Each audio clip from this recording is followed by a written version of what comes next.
Hello, and welcome to the Autistic Me podcast. I am Christopher Scott Wyatt, and on this episode, I'm pleased to be joined by literacy and reading specialist Lois Letchford. Many of the neurodiverse individuals I consider academic colleagues became professors, teachers, and educational reform advocates to change the systems that caused many of us misery and trauma. As a parent and educator, I'm painfully aware that our systems continue to fail many students. Some failures are obvious, such as crumbling access ramps and out-of-service elevators. Other failures, however, aren't obvious. These are failures of curriculum design, teaching methods, and classroom policies. If you're neurodiverse, you become accustomed to policies and practices that obstruct your learning. Before the pandemic, my daughters were acutely aware of the competitive nature of reading at their schools. There were book lists, wall charts, and rewards for reading specific numbers of books. Reading was a race through pages, not a pleasurable activity.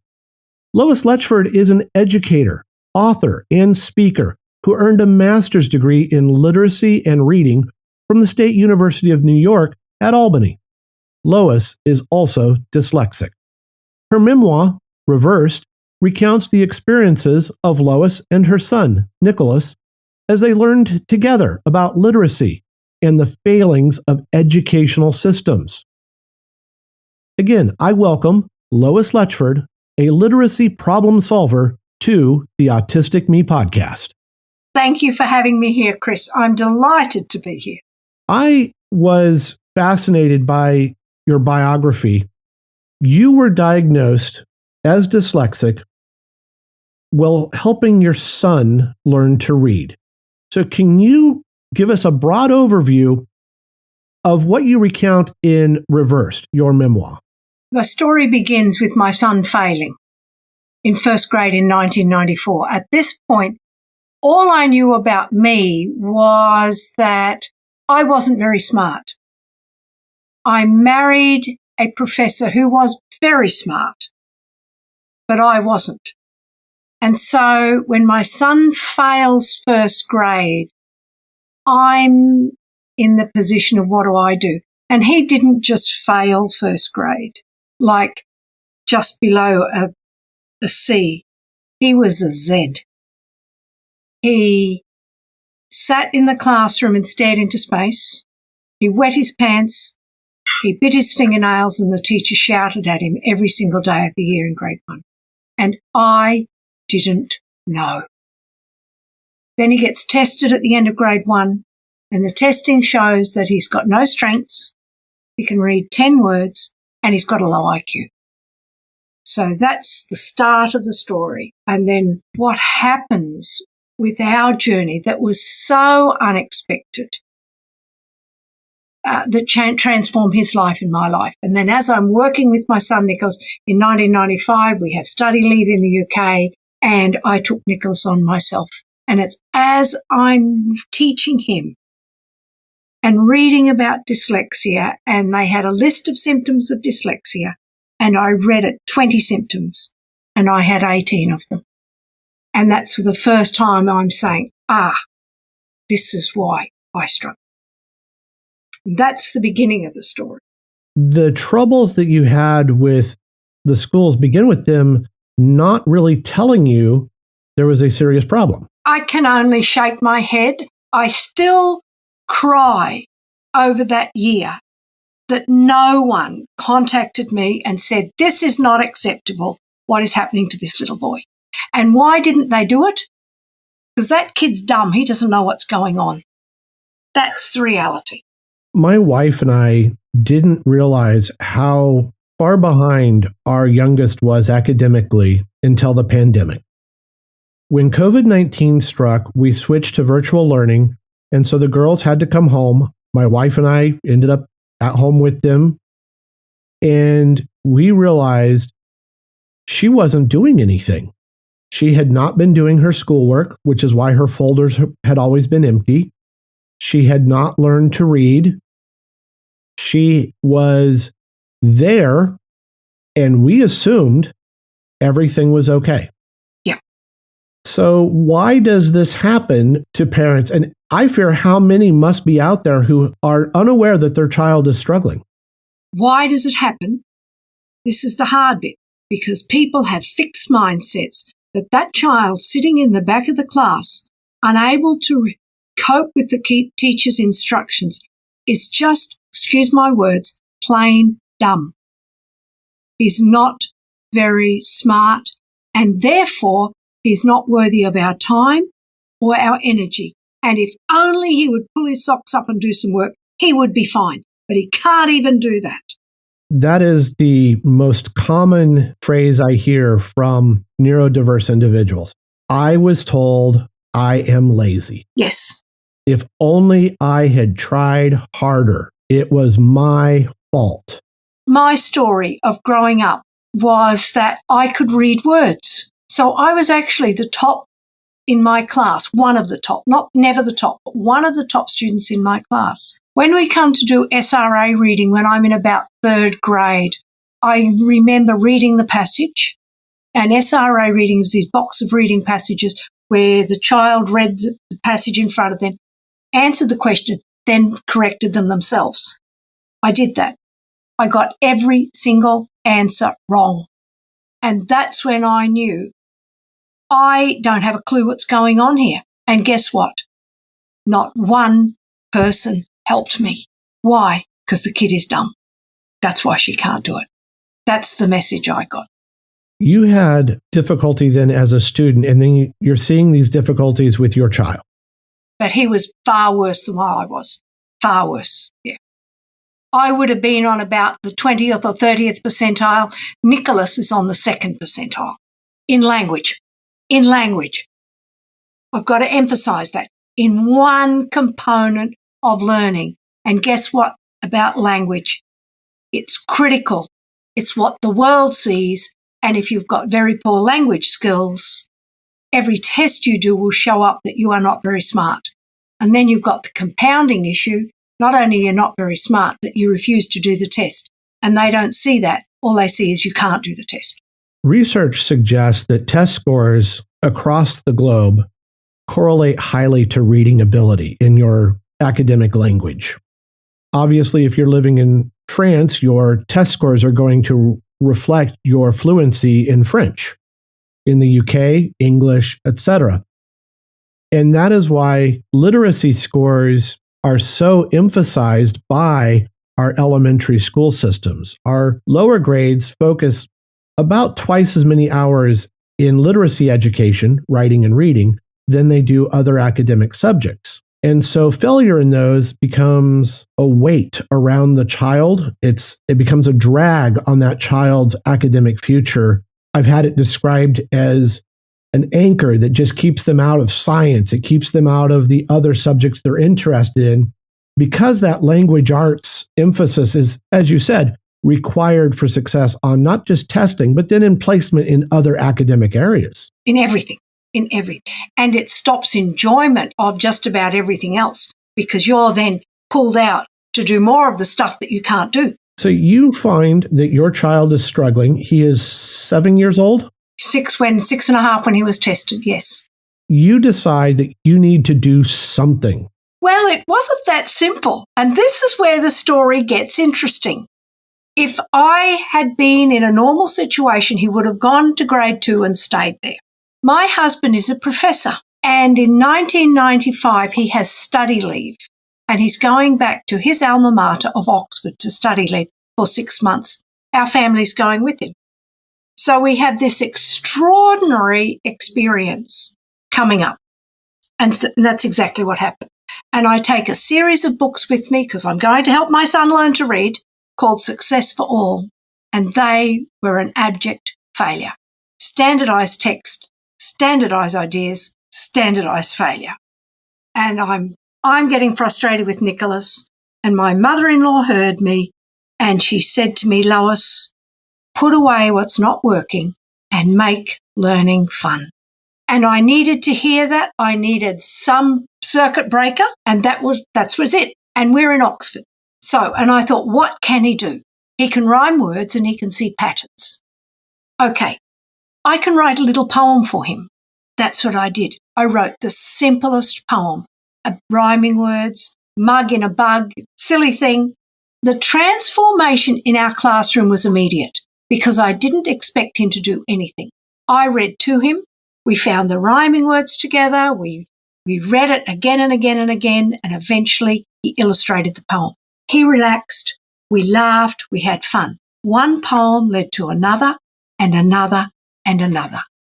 And you're doing poetry's doing phonemic awareness. It's doing the whole. It's doing the part. It's doing everything. One person speaks to me in Oxford, and it's a lady who asked about Nicholas, and I said, well, he's struggling with reading. And she said, I've got a series of books for you. And she gave us books that helped him decode. They were phenomenal because they limited the decoding to only short vowels, to consonant digraphs, which is the CH, SH, and TH, with short vowels. And the next set of books were just literally the consonant blends, the PLs, the SLs, and all of those with short vowel only.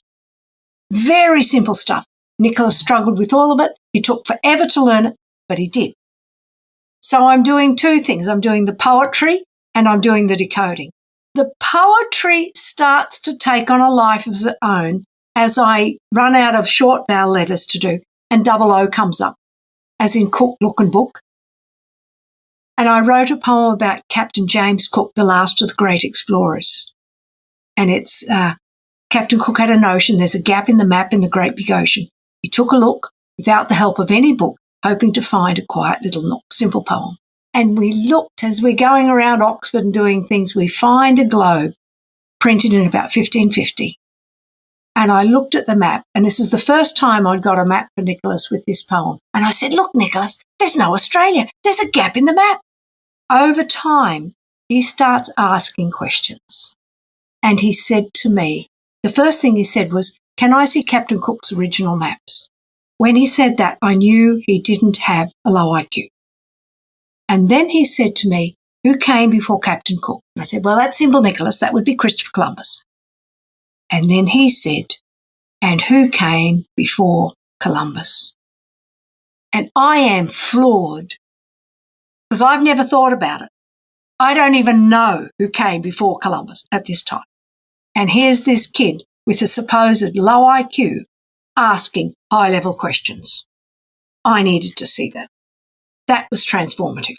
The bias of testing used in the economically developed countries is linguistic based. Yes. When we test for IQ, it's really a test of your language awareness. If you don't know what a kayak is, you can't answer what is, kayak is to water as to, well, that analogy doesn't work for you because you don't know what a kayak is. And you won't be able to say it. Correct. So I have argued that IQ is a meaningless number because what it's testing is your literacy, at least at the point where it's given verbally or on paper. Even the verbal instructions that go with the scripts that test IQ seem to be biased towards a upper middle class white vocabulary. So if you haven't heard terms like, let's invert the image. Well, if you don't know what invert means, you're gone. Your IQ score on the little red and white puzzle blocks drops because you didn't know what invert meant. It wasn't that you couldn't have created an upside down version, but the test administrator is taught you will follow the script because that script is the standardized instrument. So when the child is staring at you blankly because you've asked to invert a pattern on some red and white cubes that make, I'm trying to think, they make shapes, and the child organizes these. Yes.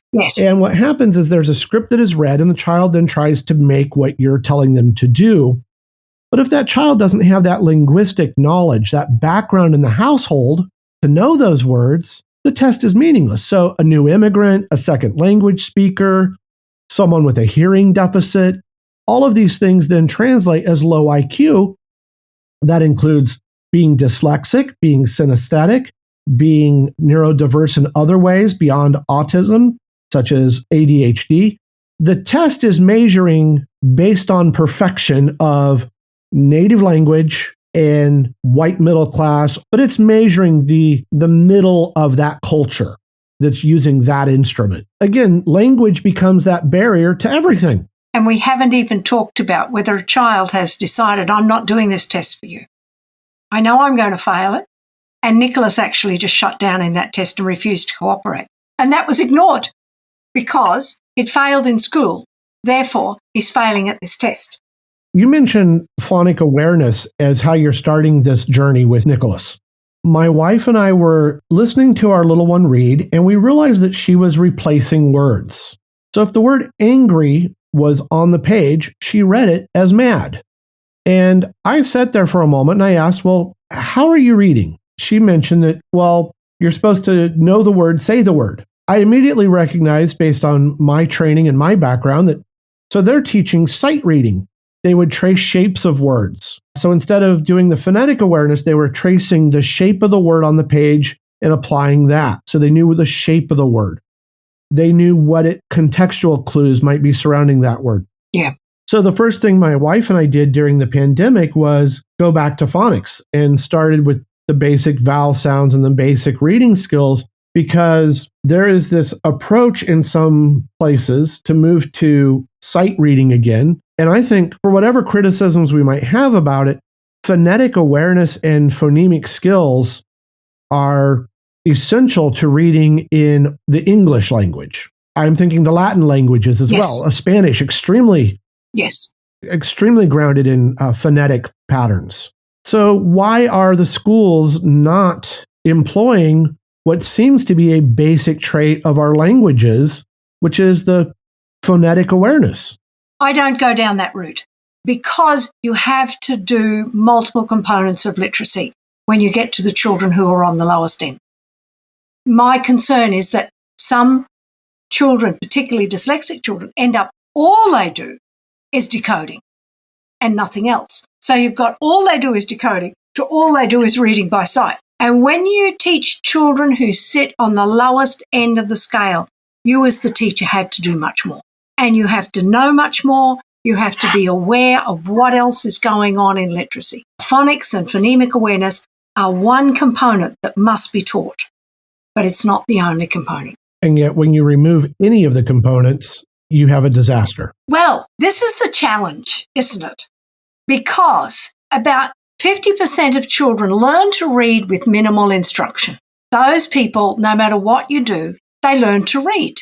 As you go down the scale, not of IQ, but of language ability, the more everyone, all teachers have to know about why literacy works and why it doesn't work, which is why there's so much money in reading instruction.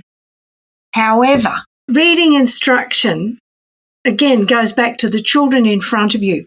By doing a little bit, the vast majority of kids pick it up. But if you don't get everything right for the kids like Nicholas on the 2nd and 10th percentile, that's when we fail. And I'll tell you the next part of my story that really brought this to light for me. You're in Oxford. Your child is getting help from you directly. Yes. And yet the journey continues to have challenges and obstacles. Huge. And, the Oxford thing, amazing. It was a total transformation. We no longer failed.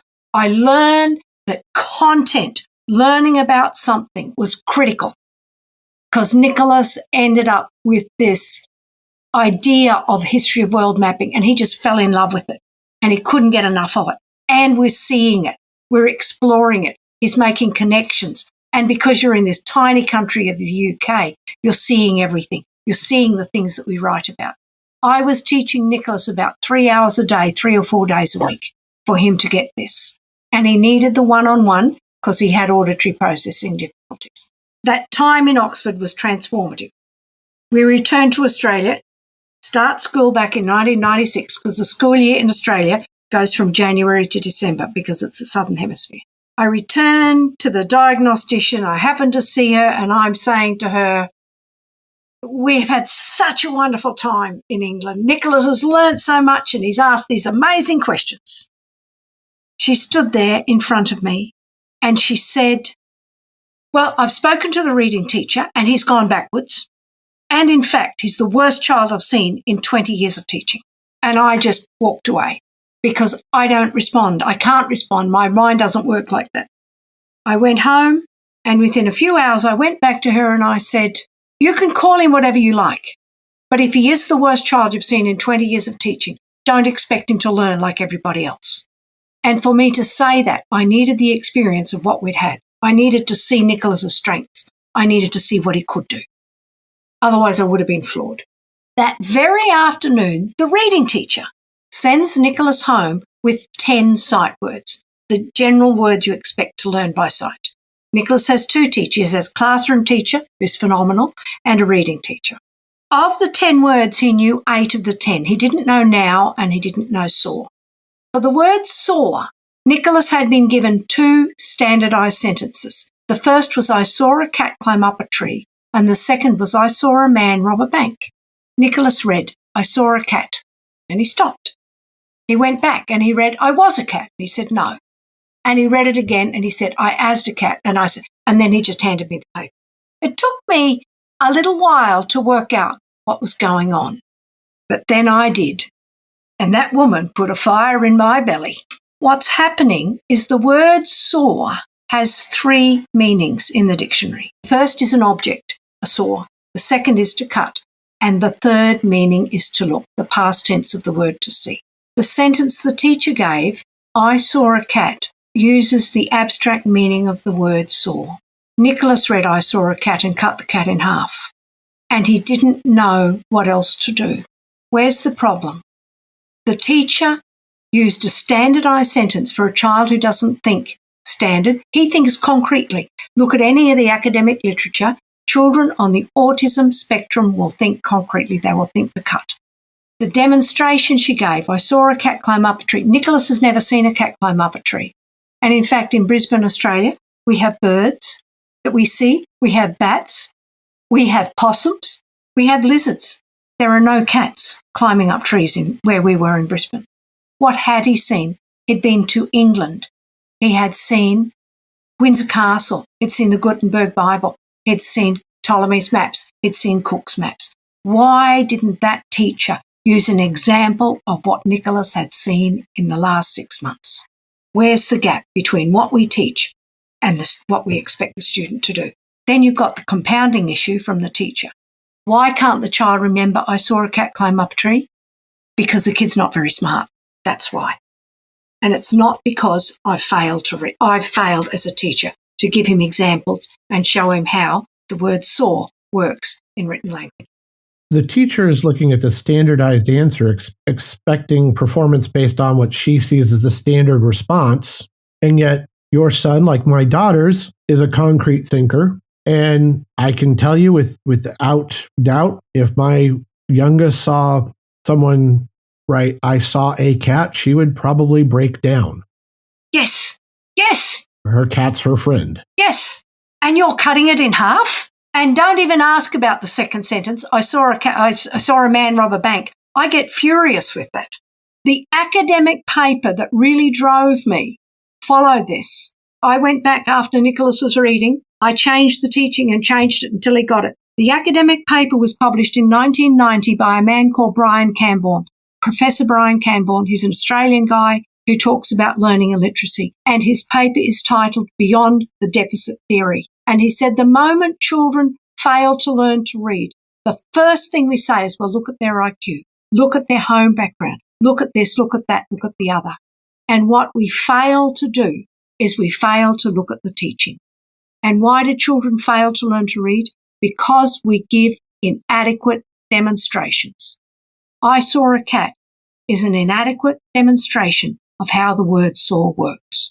I have been emphasizing antonyms and synonyms for my daughter to help her relate new vocabulary words by replacing them. But not like she was doing with sight words where she was changing angry to mad, but teaching her that, okay, this new word means this abstract thought that you don't know. Angry is a tough word for her. Now, if I say I stomped my feet, she can see that in her mind. If I say I'm angry, that means something different to her than what it might mean to someone else. I was thinking this afternoon as I was talking to our oldest daughter, I can't tell if she is pleased with a compliment or not. Mm-hmm. I told her I was very proud of her for obtaining mastery on one of her subjects. And she looked at me and said, "Thank you. Yeah. Are you proud of yourself? Are you glad?" She goes, "I did it." And there's that disconnect that a teacher wouldn't recognize, that I'm able to tell myself, she is not having the same emotional reaction that my students do. She is having her neurodiverse reaction. Yeah. And a teacher may take that as, in fact, I know they take that as being sassy. Yeah. Or she doesn't care. She doesn't care. She's being sassy. She's talking back. When really in her mind, she gave me an acknowledgement. I heard the compliment. Thank you. Done. And I think that teachers don't appreciate the neurodiverse expressions of confusion, of concern, of failure to comprehend. When I'm teaching, I can look at a student who's tilting his or her head, yeah, and I know that that student is probably confused. Yeah. My oldest daughter will sit there rigidly staring ahead. Yeah. There is no cue for the teacher to pick up on that she is lost. Yeah. And so they will just assume she didn't listen closely, she wasn't paying attention, she was in her own space. Yep. All of the above. And these are things you're reporting, yes. I became a reading specialist, because I've had this phenomenal experience with Nicholas in England. And then the label, the worst child I've seen in 20 years of teaching, and I saw a cat. And it really taught me so many things. We moved to Lubbock, Texas eventually. I became the literacy specialist for the school district. One of the very first things I do when I get a student is I give them the first 10 sight words, which includes the words to and for and it. And I say to give me a sentence with the word to. 9 times out of 10, my students aged 8 to 18 will say to me, "I have 2 hands."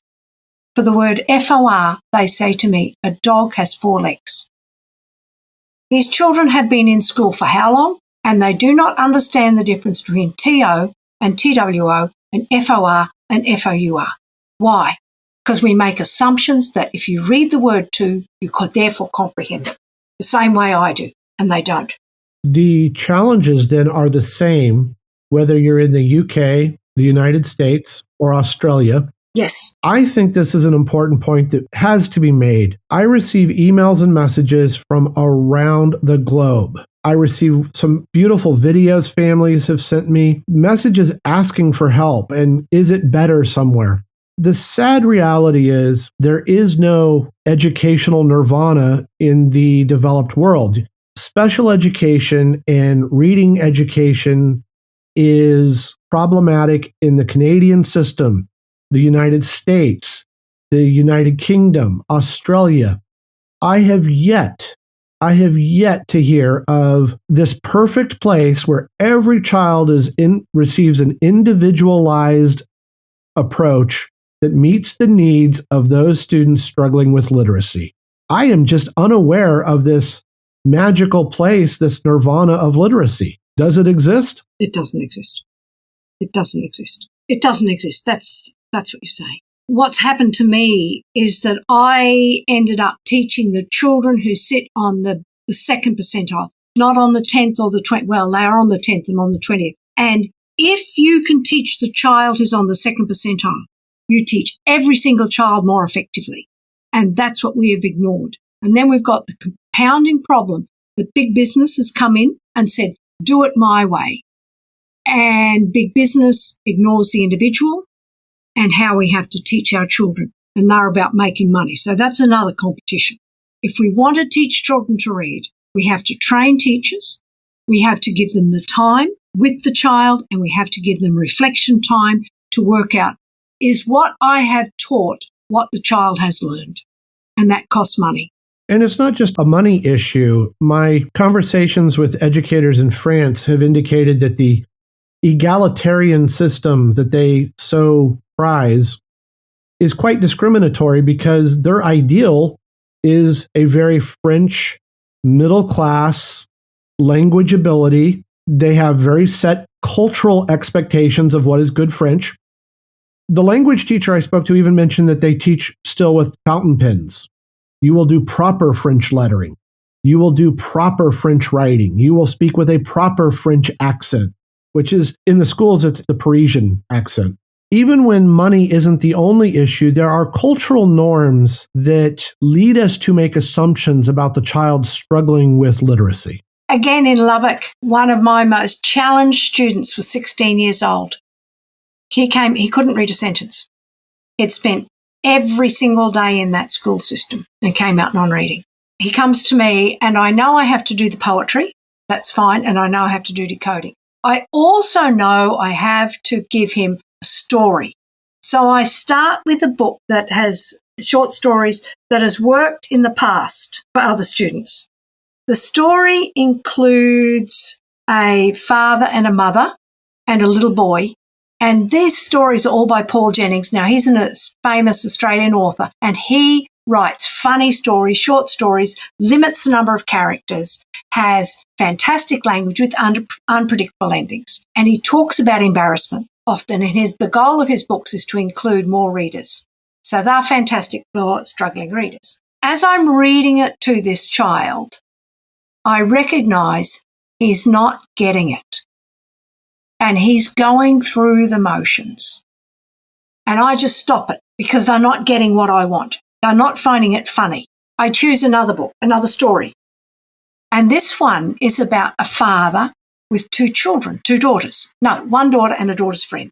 And the father plays jokes on the daughters. And I said to the boys, let's turn this into a play. But I can't ask you to be girls. So you've got to become boys and I'll play the father, but I'll be the mother. Yes, they said.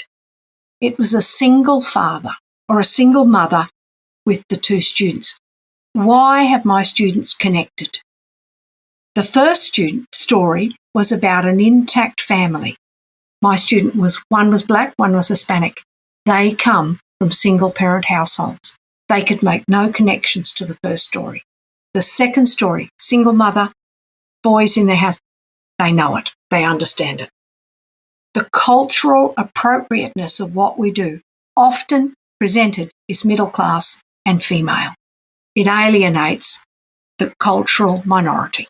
When you were teaching in Lubbock, you're also dealing with a large number of immigrant students. As someone who lives in Texas, grew up in California, one of the worst memories I have of school was when a classmate who had a Spanish surname was told he shouldn't even bother aiming for college. I would like to think we've come a long way, but I know better.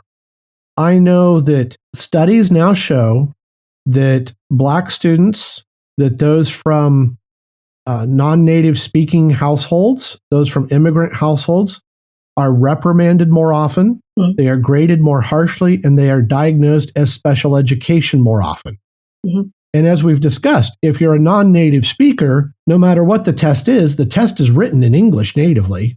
It might be translated, probably poorly, into your language.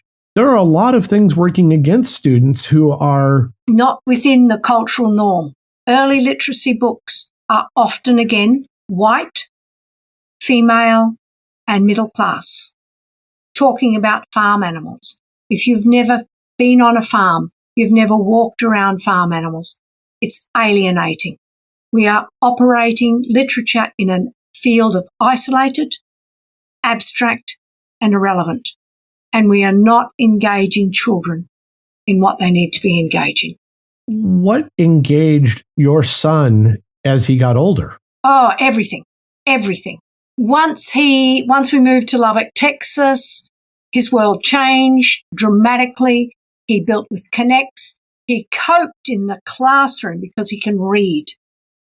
And he's a highly achieving student, worked so hard, and everything engaged him. And that time in Lubbock, Texas, it's worth identifying it. In my book, I identified 9 factors that helped him go from the bottom to the top. And it wouldn't have happened in Australia. Why? Because he had exceeded expectations. In Lubbock, he was a normal kid. So he did better without the bias that had been developed against him. Yes. The first thing that happened was that he said, our teachers told us to read a book and take a test. They had the Accelerator Reader program in Lubbock. Read a book and take a test.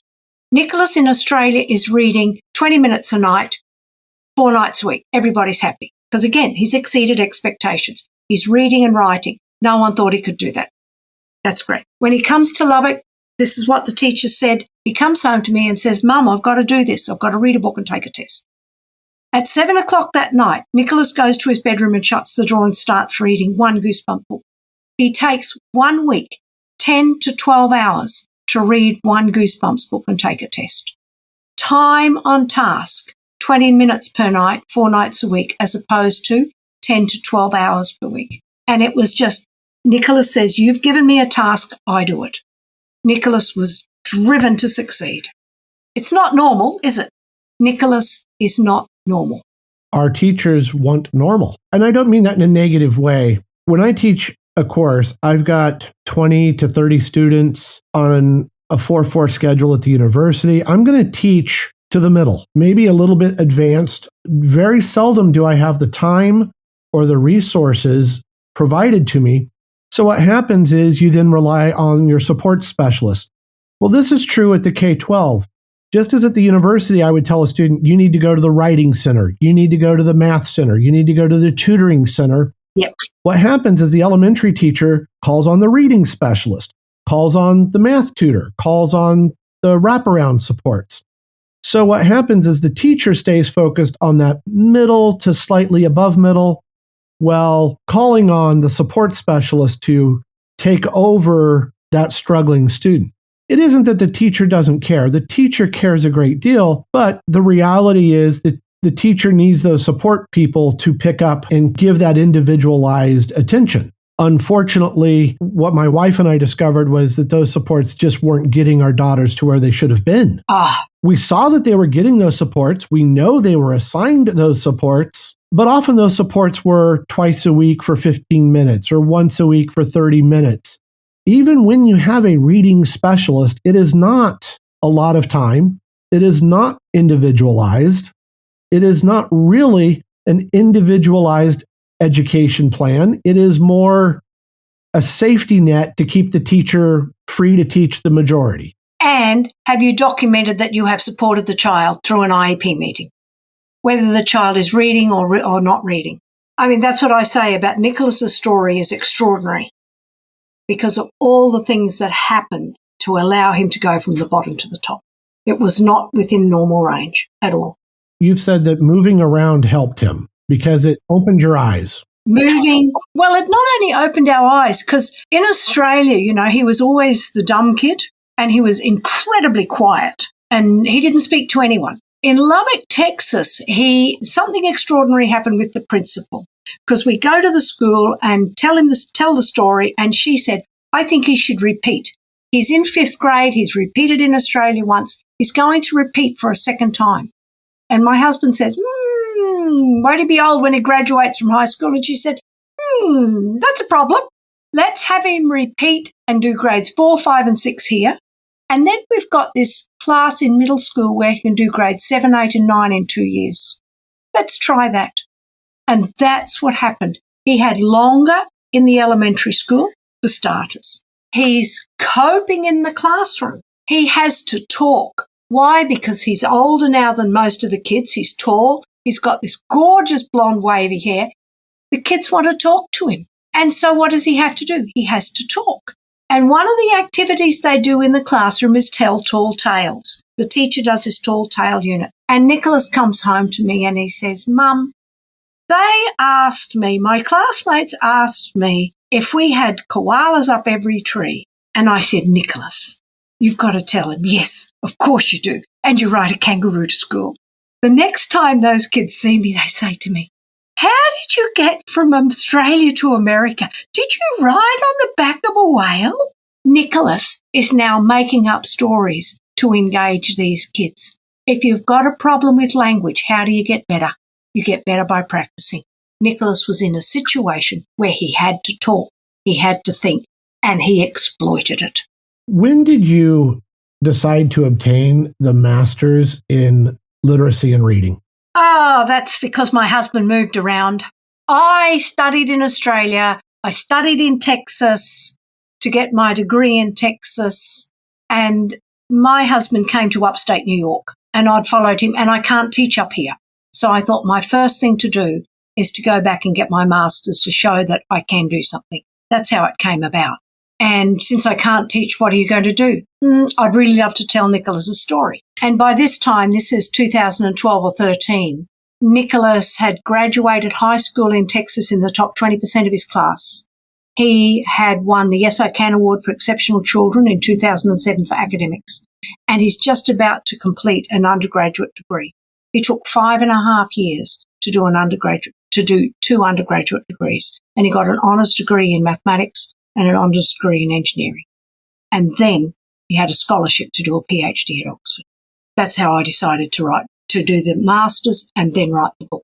Now you have the book reversed, your memoir, and you are presenting and speaking on a variety of issues. One of them that interests me is the When Learning is Trauma series, because I know my daughters, myself, other neurodiverse individuals I meet, found that school was traumatic. It hurts your self-esteem.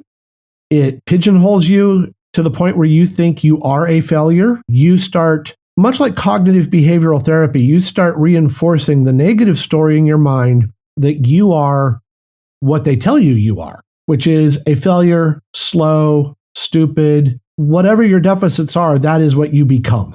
That's right. Could you speak a little bit about why we need to address the traumatic experience of education and how we might change that? I'll tell you how the series came about first. Nicholas graduated with his PhD in applied mathematics from Oxford University in 2018. He's had years of being successful in academics, his field. And then I said to him, Nicholas, I thought, now this is a time I can talk to him about what happened in first grade, because I really didn't know. And I said, tell me what happened. My son cried. His tongue went round and round in his mouth and not a word emerged. He's 30 with a PhD. And then I recognized this is trauma in action. And we had not dealt with it. I, as a parent, had just literally ignored it and swept it under the carpet because I didn't know what to do. And I thought, it's gone, it's over, it doesn't matter. It does matter, and it was still there. And so I left that. And then I said to him, Nicholas, tell us about what happened when we learnt in Oxford. And it was a transformation. Instead of the tears, he's laughing. And he named the poems. And then he said to me, and I'll never forget the mapping. The mapping taught me to love learning.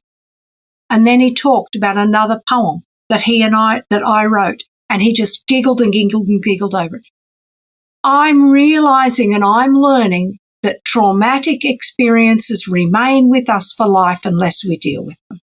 That's why we have to be careful with what we do with children. We think it's okay and these things are past, but they're not. And we do have to deal with them. Otherwise, they're going to cause some sort of breakdown in the future. I think there's a book out called The Body Keeps the Score. We are a sum of our experiences, and we need to shift the memory of that failure from being an image and going right back to that room as a 6-year-old, from the image into language. We have to deal with it. I am often asked to speak about the connections between trauma and education for autistic students. The unfortunate reality is many teachers become the classroom bully. And they're not always aware that they are doing this, but by failing to praise the student, by failing to adapt to the student, what the student hears is one complaint after another. They hear ridicule, they hear insults, they hear comparisons to other students. Why can't you be more like? When I'm asked to speak to a school district or a school setting, I want those teachers to confront that reality that they might be, unintentionally or not, causing trauma to their special needs students. Absolutely right. And physical exclusion is as bad as physical punishment. Are we excluding that child from the classroom, or are we including? Listeners to the podcast have heard my oldest daughter, Lee, talk about being sent to the wiggle table. The wiggle table was perceived by the teacher as a way to manage the students who wouldn't sit still. It was perceived by the students as being excluded from the group. The teacher had the best intentions. She is a specialist in special education, but I find that approach disheartening because what it says is if you're different, we need to move you away from the group. And this happens with reading. When they put stars on a chart for everyone to see, the argument is, well, we're not violating privacy laws in the United States. We're not posting the grades. We're merely posting the number of books read. But when your child sees that he or she has a star and another reader has 5 or 6 stars, and then there's that child with 20 or 30 stars for books read, that is another way of mentally excluding. It is saying, look, you are the last child picked. You are at the lowest reading group. You're in that section. I've had teachers say, well, I give my reading groups names instead of levels. So we don't have level 1, 2, and 3 readers. We have eagles, bears, and giraffes. Trust me, the giraffes know they're the giraffes. Doesn't matter what the name is. We know. They are valid concerns. I mean, teachers are always trying to get control of the classroom, aren't they? They want quiet working kids. And either you're conforming or you're not conforming. And that's a significant challenge. I don't have answers, but we do need trauma-informed classrooms.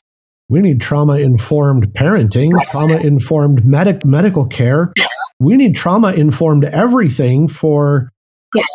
our populations that have experienced abuse. Yes. Ongoing abuse. And I wish that we could remind teachers of how damaging some of their common practices are. That's the point of me starting this when learning is trauma. Because, 20 years after this event happened, it was still sitting there in my son's mind.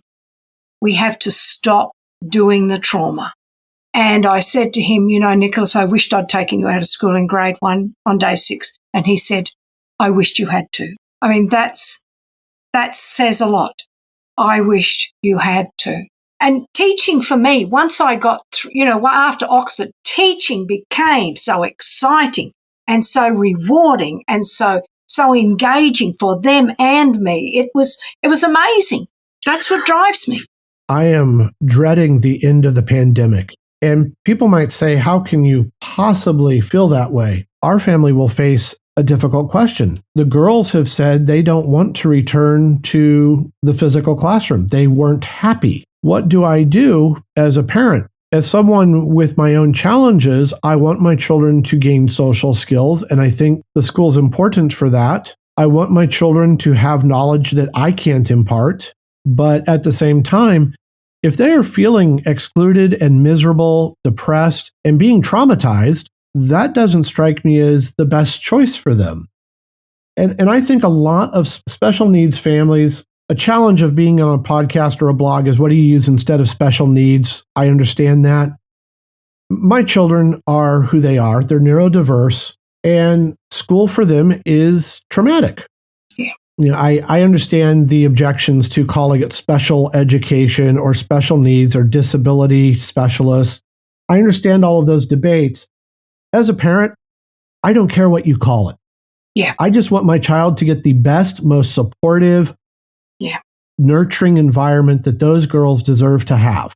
Yeah. We're not setting children up in the classroom or in school just to learn A, B, C, and D. We're setting them up for life. So we need to we need to communicate more effectively with parents.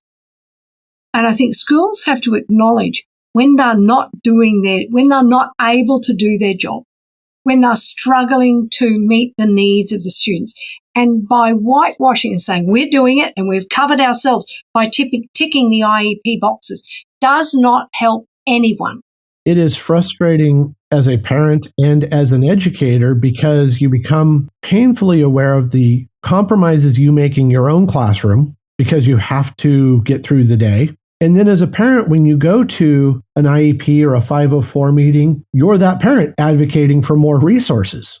I would tell my students, the parents I met, I understand that you want more for your child. I am sorry that these are the services we can and do provide. And I find myself apologizing for what the universities can or can't do. We have legal constraints, especially once a child turns 18. Yeah. I often feel like what I'm really saying is I don't have the tools to meet every student's needs. The best I can tell you is you might want to seek some additional supports outside the system. Yes. I think that's what they have to be honest about what they can do and what they can't do, and be honest about what's happening in the classroom. And it's very painful to tell a parent you might need external supports. I told a student of mine this year that the student needed extra writing support. But unfortunately, during COVID, there's no writing lab in the traditional sense. Yeah. Online tutors are expensive. Some of them are $100 a session. And the university has a limited number of free slots for online tutoring because the writing center is closed. Education everywhere is limited not just by money, but also by how many bodies you have. Yeah. We only have a certain number of tutors. We only have a certain amount of classroom space. It breaks my heart to tell a student, you need outside supports. We are doing all we can. We have a success coach. We have a writing center. We have disability services. And in the end, you still might need more. As your journey indicates, the parent and the student have to become in charge of that student's education. As a student at the university level and beyond, I had to take responsibility in some ways for my education. I will tell listeners, I was not ready as an undergraduate. I look back at my grades as I was doing recently with my daughters, and I was showing them there are grades I'm not proud of in those first 2 years. It took me 2 years to realize what I needed to do to succeed, because I was not going to get the supports. I just wasn't going to get what I needed with my special needs. They're not there. So I had to plot a path around the obstructions. Families need more support. I feel for single mothers because I know the amount of work I did to get Nicholas reading. If I were even working, if both my husband and I were working, Nicholas would not be where he is today. It costs more to take children who don't fit within the normal from outside normal to have them succeed. It costs more in time as much as money. Literacy is so key to all success. I will repeat the message over and over. If you do nothing else, at the end of the busy day, when you get home from work, when your child is home from school on a weekend, I don't care when it is or where it is, read to and read with your child. Use your library. If you don't have library access right now, there are free apps from library systems to check out books digitally for your phone, your tablet. I know that these require resources. You do have to have a phone. You do have to have a tablet or a computer. Whatever you can do, though, read to your child. Go to yard sales, go to Goodwill, whatever you can. Get books into your house. I would add the experience. You know, if you're reading about something and you can possibly go and see it, that's a transformative moment for reading. It allows you to make more connections. It allows you to feel more and see more about what you're reading. It's not just happening in a book. And that too becomes another transformative experience because it makes you want to read more and make more connections. It is also so important to ask your child and listen to the answer, how was your day at school?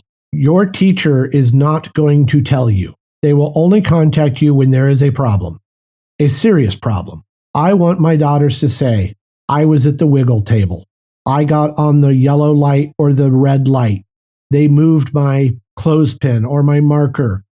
I've mentioned on the blog and the podcast all of those aversive techniques, those punishing techniques that are used in classrooms to manage that quiet, calm space. It wasn't the teacher who told me that those were happening.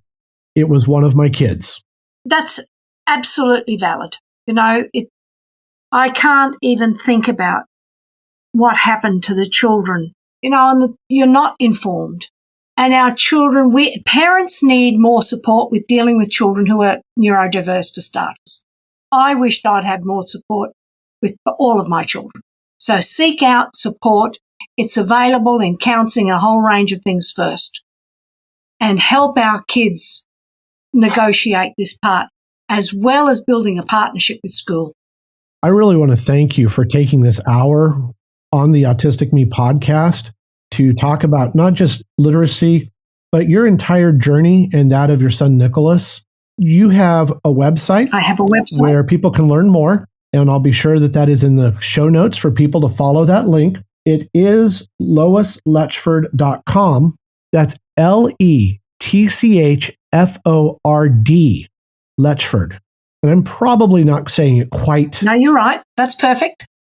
That'll do. Yeah, that's perfect. LoisLetchford.com. You can find the book listed there, which is available on Amazon. You can find the materials for When Learning is Trauma. And I think you can find some emotional support in knowing that as a parent or an educator or both, like many of us, you're not alone on this journey. That's the biggest deal. And I have the audio book available, which I read. So please, and that's a abridged version. I want to thank you for taking so much time with me today and reminding us that whether you are in the United States or Australia or France or anywhere else, special education has become an obstacle for many families that is to be overcome. It is a shame to say, but unfortunately, any of our children who are not whatever they consider normal and typical, we have to become advocates, and we have to teach our children to become self-advocates. Yes, definitely. The world has changed from the days when it was okay for kids like Nicholas not to learn, and he would have learned a skill and become brilliant at it. But as you said, literacy is absolutely 100% critical to allow our children to access the world today. And these kids that struggle with learning to read have got phenomenal brains. The kid who they told me had a low IQ in 1994 ended up with a PhD from Oxford. It's the same child. We shouldn't have to face that. And I wrote my story to say that these kids who we write off are capable of anything, and we must teach them to read. Thank you so much for joining the podcast. I appreciate your time. Thank you, Christopher. I've loved it. Just loved it.